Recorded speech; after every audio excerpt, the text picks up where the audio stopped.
ابلیس کا جنت میں پہنچنا، حضرت آدم اور حوا کو بہکانا، دشمن خدا جنت میں کیسے پہنچا، یہ گناہ کروانے پر کیسے قادر ہوا۔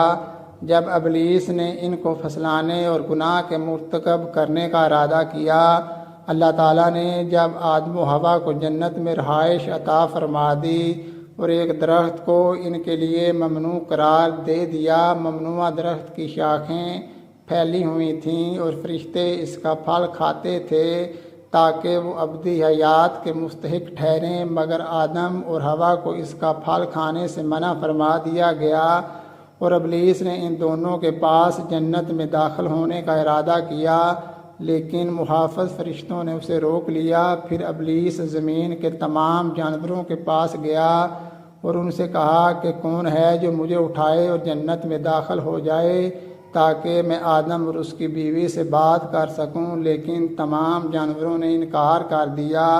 اس کے بعد ابلیس ایک سانپ کے پاس آیا اور وہ سانپ اس وقت 4 ٹانگوں والے جانور کی شکل میں تھا اور اونٹ برابر تھا۔ ابلیس نے اس سے کہا کہ تو مجھے اپنے منہ میں چھپا کر جنت میں داخل ہو جا کہ میں حضرت آدم علیہ السلام تک پہنچ سکوں۔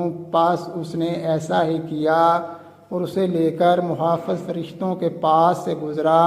ابلیس نے سانپ کے منہ میں بیٹھے بیٹھے حضرت آدم علیہ السلام سے گفتگو کی، مگر انہوں نے توجہ نہ دی۔ اس پر وہ باہر نکل آیا اور کہنے لگا، اے آدم، کیا میں تمہاری ایک ایسے درخت کی طرف رہنمائی نہ کروں جس کے پھل کو اگر تم کھا لو تو اللہ تعالیٰ کی طرح بادشاہ ہو جاؤ گے یا حیات ابدی پالو گے اور تمہیں کبھی موت نہ آئے گی؟ اور اللہ کی قسم کھا کر اپنے بارے میں یقین دلایا کہ میں تمہارا ہمدرد اور خیر خواہ ہوں۔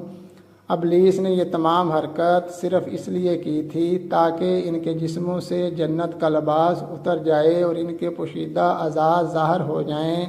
شیطان کو یہ معلوم تھا کہ ان کے پوشیدہ اعضاء ان کی شرمگاہیں ہیں اور اسے اس چیز کا علم اس لیے تھا کہ وہ فرشتوں کی کتب کا مطالعہ کرتا رہا تھا، جبکہ حضرت آدم علیہ السلام کو اس وقت تک لباس اور شرمگاہوں کو چھپانے کی اہمیت کا اندازہ نہ تھا۔ حضرت آدم علیہ السلام نے ابلیس کی بات ماننے سے انکار کر دیا، جبکہ حوا آگے بڑھیں اور پھل کھا لیا۔ پھر کہنے لگیں، اے آدم، تم بھی کھا لو، دیکھو میں نے کھایا ہے اور کچھ بھی نقصان نہیں ہوا۔ اس پر حضرت آدم علیہ السلام نے بھی وہ پھل کھا لیا۔ آدم کے پھل کھاتے ہی دونوں کے پوشیدہ اعضاء ننگے ہو گئے اور وہ اپنے آپ کو جنت کے پتوں سے ڈھانپنے لگے۔ اس دور میں سانپ اونٹ کے برابر چوپایا تھا، اس غلطی پر وہ بھی برہنہ کر دیا گیا اور پیٹ کے بال رینگنے والا جانور بنا دیا۔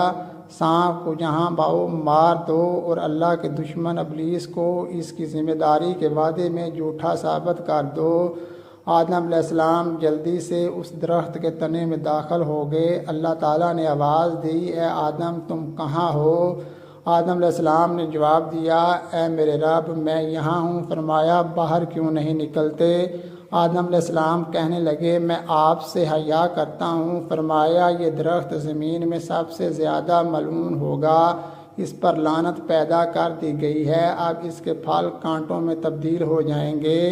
نیز فرمایا کہ اس وقت جنت اور زمین میں ککر اور بیر کے درخت سے زیادہ افضل کوئی درخت نہ تھا۔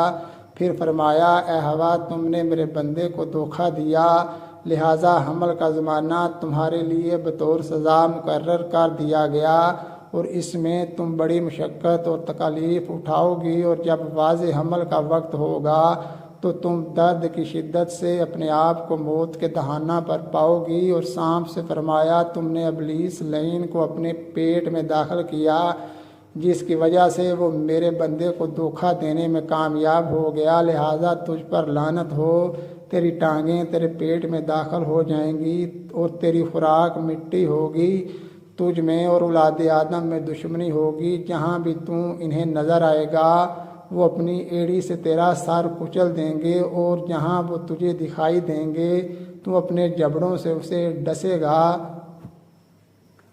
اللہ تعالیٰ نے ان کو جنت سے رخصت کر دیا اور تمام نعمتیں چھین لی گئیں۔ ان کو ان کے دشمن ابلیس اور سانپ کے ساتھ زمین کی طرف اتارا اور فرمایا اب تم سب یہاں سے اتر جاؤ، تم ایک دوسرے کو دشمن ہو اور تمہیں ایک خاص وقت تک زمین میں ٹھہرنا اور وہیں گزر بسر کرنا ہے۔